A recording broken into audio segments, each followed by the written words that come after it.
Du sollst wissen, dass ich immer für dich da bin. Aber das weiß ich doch, Mama. Ja, und dass du mit mir über alles reden kannst, ja? Das war der Makler.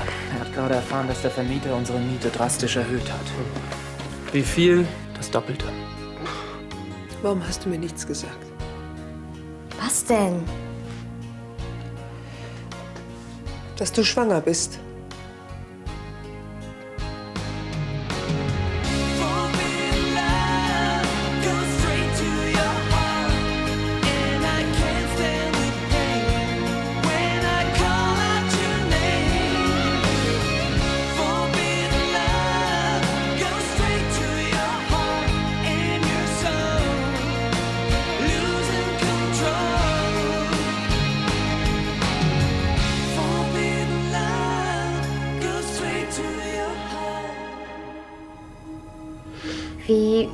Wie kommst du darauf, dass ich schwanger bin?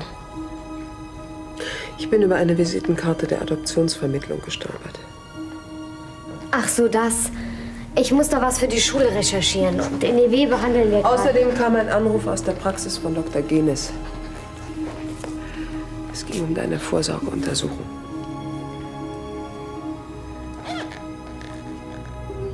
Du siehst also, ich weiß Bescheid. Du kannst es ruhig zugeben. Millie, seit wann bist du schwanger? Millie. Millie, es nützt doch jetzt nichts wegzulaufen. Bitte, Millie! 50.000 Mark mehr. Ich finde das so unverschämt von dem Vermieter. Der Makler hat ihm bestimmt verklickert, wie begeistert du von dem Ladenlokal warst. Und daraufhin hat der Vermieter gleich die Pacht erhöht. Soll das jetzt heißen, ich bin schuld? Dein Verhalten bei der Besichtigung war jedenfalls nicht sehr geschickt. Na toll, jetzt fängst du auch noch an. Lasst uns lieber überlegen, wie wir die Situation noch retten können. Im Prinzip haben wir 100.000 D-Mark zu wenig. Wo kriegen wir die her? 50.000 kriegen wir von meiner Mutter. Und wenn wir Clarissa fragen? Oh nein, nicht schon wieder dieses Thema. Okay, schon gut. Dann frage ich meine Mutter eben, ob sie uns 50.000 mehr geben kann. Sie war doch ganz angetan von der Idee mit der Bistroboutique. Ja, ich meine, fragen kannst du sie ja mal. 100.000 Mark, das ist eine Menge Geld. Ach was. Außerdem bleibt's doch in der Familie. Na gut. Aber wenn sie Nein sagt, dann müssen wir das akzeptieren. Wenn ich Mama frage, wird sie auf jeden Fall zustimmen. Das weiß ich. So. Hallo Kathi. Hi. Ich wusste gar nicht, dass aus unserem kleinen Essen ein Festbankett wird.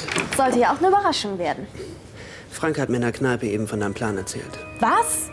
Boah, dieser Spielverderber. Na warte, wenn ich den in die Finger kriege. Immer mit der Ruhe. Ich bin ganz froh, dass es mir gesagt hat. Dann kommt meine Absage vielleicht gerade noch rechtzeitig. Ich habe heute Abend nämlich leider etwas anderes vor.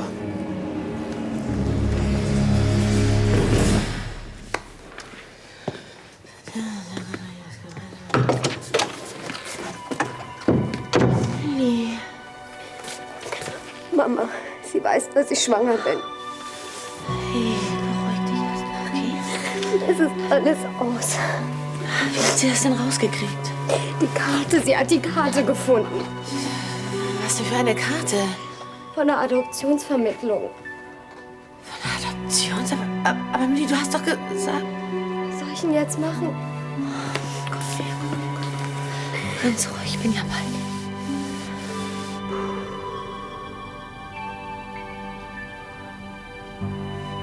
dir. Du bist absolut sicher? Passt alles genau zusammen?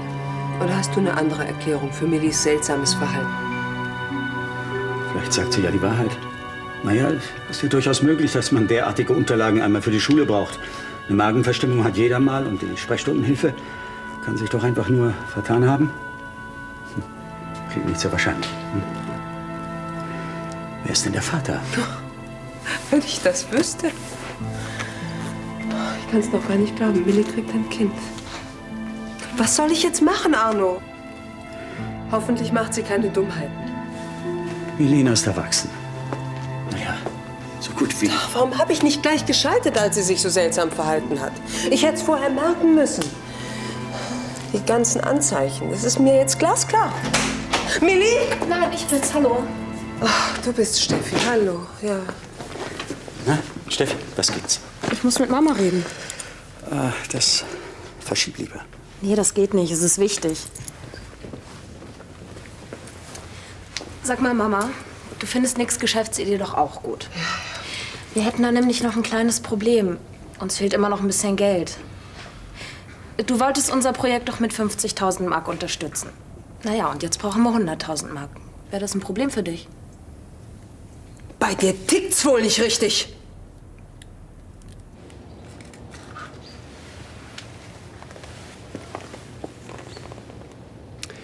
Ich sehe, du willst auch ohne mich feiern. Freut mich. Tja, bleibt mir nichts anderes übrig. Die Gäste sind ja eingeladen. Tja, wenn du mich so leichtfertig verplanst, wie du es getan hast, dann musst du damit rechnen. Ich habe dich schon einmal gebeten, dich nicht zu sehr in mein Privatleben einzumischen. Also wenn ich dich gefragt hätte, dann wäre es ja keine Überraschung gewesen. Und außerdem, hast du gesagt, du wärst heute Abend hier? Naja, das hat sich eben geändert. Für ein kurzes Essen hätte ich Zeit gehabt, aber nicht für eine Party. Wo musst du denn überhaupt hin? Ich denke, das ist meine Sache, oder? Ach, kannst du das nicht irgendwie verschieben? Guck doch mal, alle kommen heute Abend extra wegen dir. Da darfst du nicht fehlen. Du hast dich wirklich nie verändert. Findest du? Ja. Du kannst es immer noch nicht ertragen, wenn etwas nicht nach deinem Kopf geht. Jetzt hat dieses Versteckspiel endlich ein Ende. Aber was ich wirklich gern wissen möchte, ist, warum hast du mir erzählt, dass du abgetrieben hast?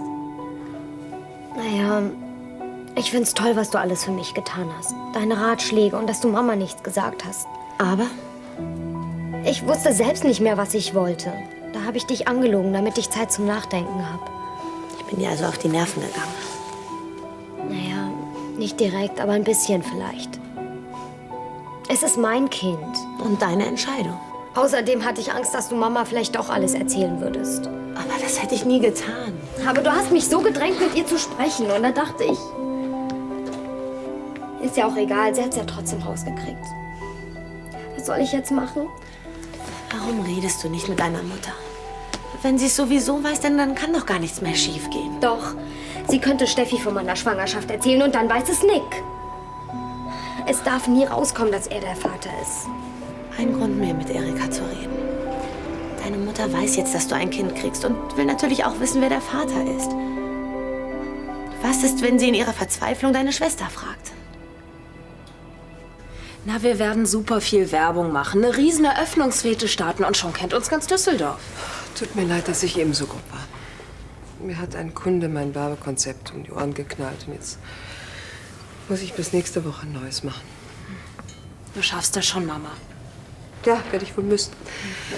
Erzähl jetzt mal der Reihe nach. Warum braucht ihr auf einmal 100.000 Mark? Nick und Uli haben doch ausgerechnet, wie viel Geld sie brauchen, um den Laden auf die Beine zu stellen. Einschließlich Ware, Pacht, Renovierung und so weiter 510.000 Mark. Das Blöde ist nur, die Rechnung stimmt nicht. Das fängt ja gut an. Nein, also unsere Rechnung stimmte schon. Nur der Makler hat sich geirrt. Also, obwohl der Preis eigentlich abgesprochen war. Vielleicht hat er nicht gewusst, dass der Vermieter die Miete um 50.000... Schon gut, Steffi. Das heißt, du gibst uns das Geld. Warum denn nicht? Ganz einfach. Weil ich gerade keine 100.000 Mark übrig habe.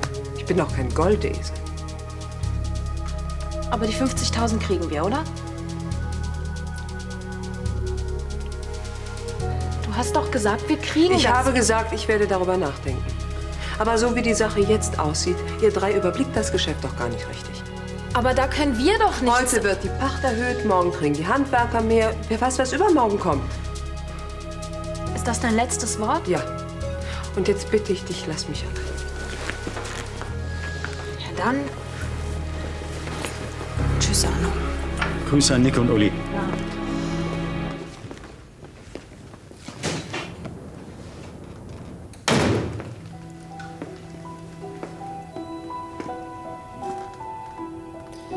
Wo Milli bloß bleibt.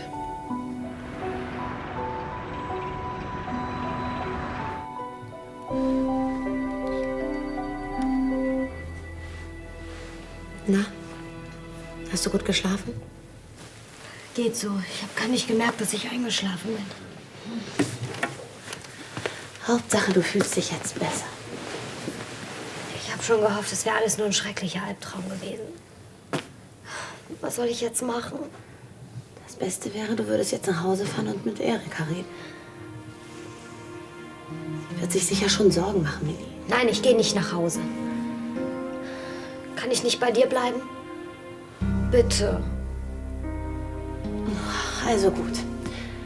Heute Nacht kannst du hier schlafen. Aber nur, wenn du Erika anrufst und ihr Bescheid sagst. Lieber schlafe ich unter einer Brücke. Sag mal, Millie, du kannst doch nicht ewig vor dem Gespräch mit Erika davonlaufen. Doch, kann ich.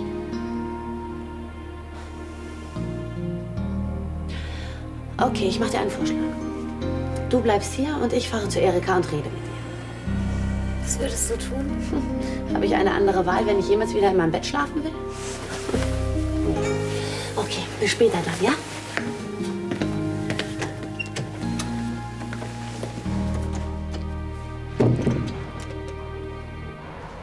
Ich hätte echt nicht gedacht, dass Mama uns so hängen lässt. Also ich kann sie schon irgendwie verstehen. Heute Morgen bettelst du sie um 50.000 Mark an und heute Nachmittag willst du plötzlich 100.000. Da kann man schon auf die Idee kommen, dass wir keinen Plan haben. Hallo? Mama, hast du es dir doch noch überlegt?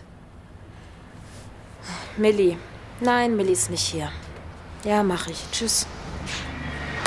Mama ist auf der Suche nach Millie. Ich fürchte, so kommen wir nicht weiter. Wie wär's, wenn wir jetzt erstmal nach Friedenau fahren und morgen noch mal drüber nachdenken? Ne? Das ist genau die Lösung. Wir fahren nach Friedenau und fragen Clarissa. Steffi sprach von Kathis Party und sicher nicht von Clarissa. Ja, hast du vielleicht einen besseren Vorschlag? Nein, aber mir fällt sicher einer ein. Was hast du eigentlich gegen Clarissa? Nur weil Papa sie nicht mochte. Ja, genau. Und der hatte gute Gründe dafür. Ich lass mich doch nicht von Clarissa kaufen. Ich möchte nur Geschäfte mit ihr machen. Bevor die ganze Idee den Bach runtergeht, solltet ihr wenigstens sie fragen. Ja, schönen Abend noch. Vielen Dank. Schon wieder Fehlanzeige. Jetzt mach dich nicht verrückt. Ja, aber sie ist schon so lange weg. Hoffentlich hat sie sich nichts angetan. Also wird bei einer Freundin sein. Ja, aber bei welcher? Ich habe doch schon überall angerufen. Nina. Guten Abend. Nina, weißt du, wo Millie ist? Ja, beruhig dich. Sie ist bei mir.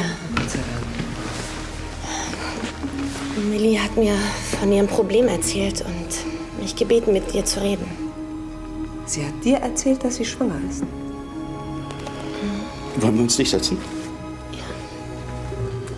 Wie geht's ihr? Tja, körperlich gut.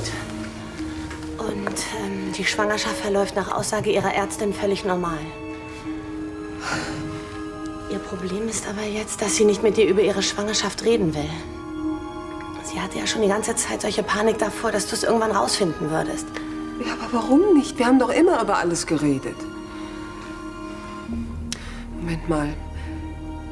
Die ganze Zeit? Du hast eben gesagt, sie hatte die ganze Zeit schon Panik, dass ich das rauskriegen könnte. Nina, weißt du schon länger, dass Millie schwanger ist?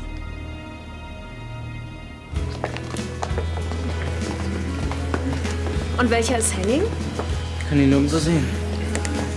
Falls ihr Henning sucht, der musste kurzfristig zu einem geschäftlichen Termin. Du schmeißt eine Party für Henning und er ist gar nicht da? Glaubst du, ich find's toll, dass es so plötzlich weg musste? Okay, man wird ja wohl noch fragen dürfen. Das Buffet ist eröffnet, bedient euch. Danke. Ach, die Laune. Bevor ich noch mal ins Fettnäpfchen trete, lass uns mal gucken, ob Clarissa da ist. Ja, viel Glück. Sag mal, Frank, ist dir in letzter Zeit an meiner Mutter was aufgefallen? Sie war so komisch heute. Nein, keine Ahnung. Mir hat sie was von Problemen in der Agentur erzählt.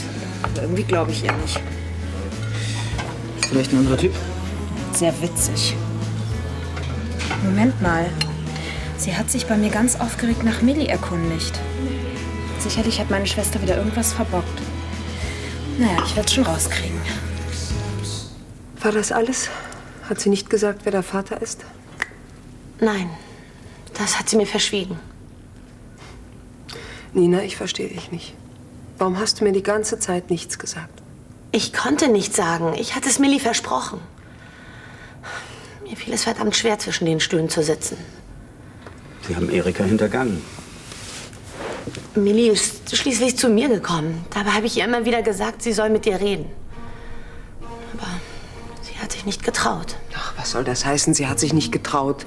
Hätte ich gewusst, was mit dir los ist, dann hätte ich ganz anders mit dir umgehen können. Heute Nachmittag hast du es gewusst und Millie ist trotzdem völlig aufgelöst zu mir gekommen. Was wollen Sie denn damit andeuten? Ich wollte nur sagen, Es fehlt Millie einfach an Vertrauen.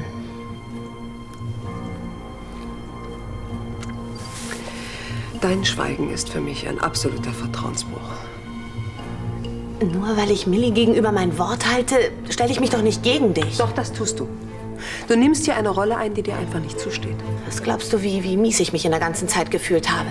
Aber du hast mich trotzdem weiter hintergangen. Ich werde daraus meine Konsequenzen ziehen. Mit Menschen, denen ich nicht traue, kann ich nicht arbeiten. Unser Arbeitsverhältnis ist hiermit beendet. Charlie wäre bestimmt begeistert, wenn sie ein Gläschen Champagner beim Einkaufen serviert bekäme. Deine Idee gefällt mir. Wann wollt ihr denn eure Bistro-Boutique eröffnen? Vielleicht nie. Was? Ja, unser Geld reicht nicht ganz. Und da hast du gleich die Idee, mich um Hilfe zu bitten. Sehr schmeichelhaft. Ganz so war es nicht. Wir haben zuerst Erika Sander gefragt. Leider ist es ihr im Moment nicht möglich, uns zu unterstützen. Wenn es nach mir gegangen wäre, dann hätten wir dich natürlich sofort um Hilfe gebeten. Aber Nick... Ist mir gegenüber etwas misstrauisch, stimmt's? Dazu habe ich gute Gründe, nach allem, was du Daddy und Oma angetan hast. Was heißt denn angetan? Ich hatte den einen oder anderen kleinen Zwist mit den beiden, aber sonst nichts.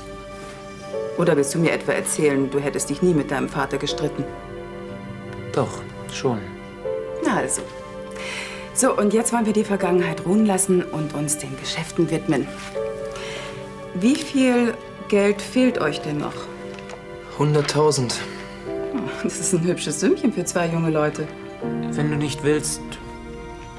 Ja, nicht so voreilig. Ich mache euch einen Vorschlag. Ihr lasst mir die Unterlagen da. Ich sehe sie mir in Ruhe durch und in 2 Stunden könnt ihr meine Antwort abholen. Einverstanden? In Ordnung. Vielen Dank, Clarissa. Kannst mir danken, falls ich Ja sagen sollte. Du bist also auch nicht der Meinung, dass ich Nina gegenüber unfair war? Natürlich hat sie die Kündigung geschockt. Aber im Prinzip hast du recht. Gegenseitiges Vertrauen ist eine der wichtigsten Voraussetzungen für eine erfolgreiche Zusammenarbeit. Mhm. Nicht nur für die Arbeit, sondern auch fürs Leben. Was ist da zwischen Millie und mir schiefgelaufen? Ich habe doch immer versucht, ein offenes Ohr für die Probleme meiner Töchter zu haben. War wohl nicht genug. Hey, du bist eine der verständnisvollsten Mütter der Welt. Millie sieht das leider anders. Herrgott, wenn ich nur verstehen könnte, warum sie nicht mit mir gesprochen hat. Vielleicht gerade, weil du ihre Mutter bist. Wenn ich als Kind Probleme hatte, dann bin ich auch zuerst zu meinem Onkel gelaufen. Er hat mich angehört und anschließend alle möglichen Lösungen aufgezählt. Aber Nina kennt Millie doch erst seit kurzem. Sie kann ja unmöglich diesen großen Druck genommen haben. Ich habe ihn doch gespürt. Sie wäre schon noch zu dir gekommen. Was muss das Kind für eine Angst vor mir haben, dass sie sich mir nicht anvertraut? Hat Nina nicht erzählt, dass morgen Millie wieder hier ist? Also, dann könnt ihr euch aussprechen. Warum muss sie ausgerechnet heute Nacht noch dort schlafen, anstatt hier nach Hause zu kommen, zu mir?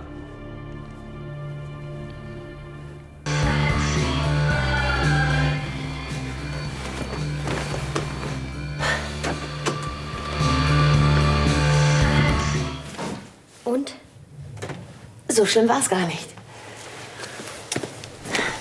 Gut, Erika ist zwar ziemlich gekränkt, dass du dich mir anvertraut hast und nicht ihr. Aber ich bin mir ganz sicher, dass sie alles tun wird, um dir zu helfen und für dich da zu sein. Ganz sicher? Absolut. Sie freut sich sogar schon ein bisschen darauf, Oma zu werden. Wenn es so gut gelaufen ist, warum bist du dann so bedrückt? Bedrückt? Ich bin noch nicht bedrückt. Ich habe Hunger. Ich will gleich noch unten etwas essen gehen. Kommst du mit? Nein, danke. Ich überlege mir lieber, was ich Mama sagen soll. Ja. Du meinst wirklich, ich kann es riskieren, morgen nach Hause zu gehen? Hey, sicher. Das Schlimmste hast du doch hinter dir. Ihr braucht nur noch gemeinsam eine Lösung zu finden. Hoffentlich vergisst du vor lauter Esserei nicht, dass du heute noch was vorhast. Dr. Love, wie wär's heute mit einer Folge über Essensprobleme? Keine schlechte Idee. Wenn Sie Probleme damit haben, Ihr Befehl herzukriegen, rufen Sie mich an. So in etwa. Ja, aber jetzt mal im Ernst. Ich esse das hier noch auf, probiere davon nur noch ein bisschen rum, dann mache ich den Abgang. Na dann, guten Hunger. Hey, Uli, hier ist eine Party, hier soll man Spaß haben. Das hätte ich auch, wenn du bei Clarissa nicht so eine Scheiße gebaut hättest. So, sie soll ruhig wissen, dass ich misstrauisch bin. So kommt sie vielleicht nicht auf die Idee, uns übers Ohr zu hauen. Das hätte sie auch so nicht gemacht. Ach, bist du sicher? Ja. Und ich drehe dir den Hals um, wenn sie uns wegen deines dummen Geschwätzes das Geld nicht mehr geben will.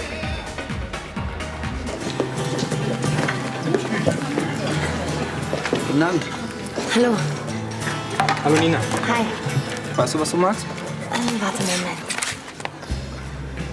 Ja, ich nehme den Salat mit Putenstreifen und eine heiße Milch mit Honig, bitte. Okay.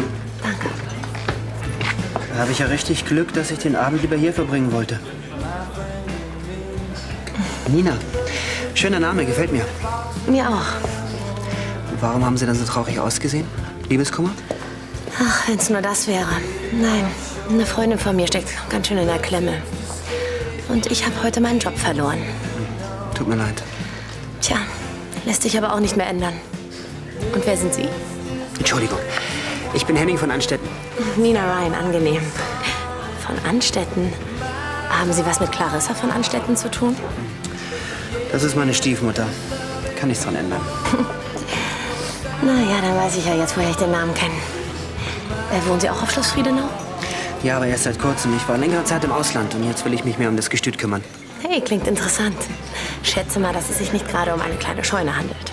Etwas mehr ist es schon. Kennen Sie sich mit Pferden aus? So ein bisschen. Das heißt, ich habe mit Reiten angefangen, als ich 9 war. Aber ich bin seit ein paar Jahren nicht mehr dazu gekommen. Na, das müssen wir unbedingt ändern. Darf ich Sie für morgen zu einem Ausritt einladen? Aber der Schiedsrichter hätte anders entscheiden müssen. Komm jetzt, wir müssen. Ich bin mir ganz sicher, dass es abseits war. 100%. Na, auf zur nächsten Runde? Ja, hätte dein Freund den Mund gehalten, hätten wir wahrscheinlich bessere Chancen. Ach komm, es wird schon schief gehen. Hoppla.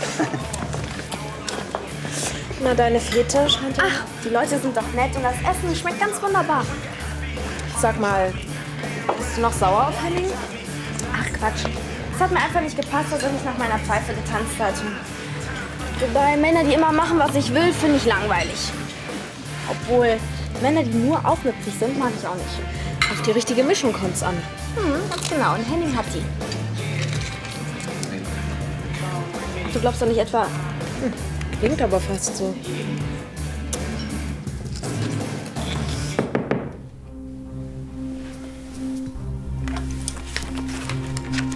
Ja, bitte?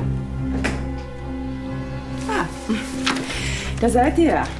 Kommt, setzt euch. Ich bin gerade damit fertig geworden.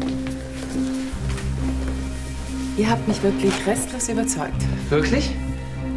Es besteht also überhaupt kein Grund, euch das Geld nicht zu geben. Allerdings ist an mein Darlehen eine, nur sagen wir mal, eine Kondition gebunden. Und die wäre? Du allein wirst das Unternehmen führen.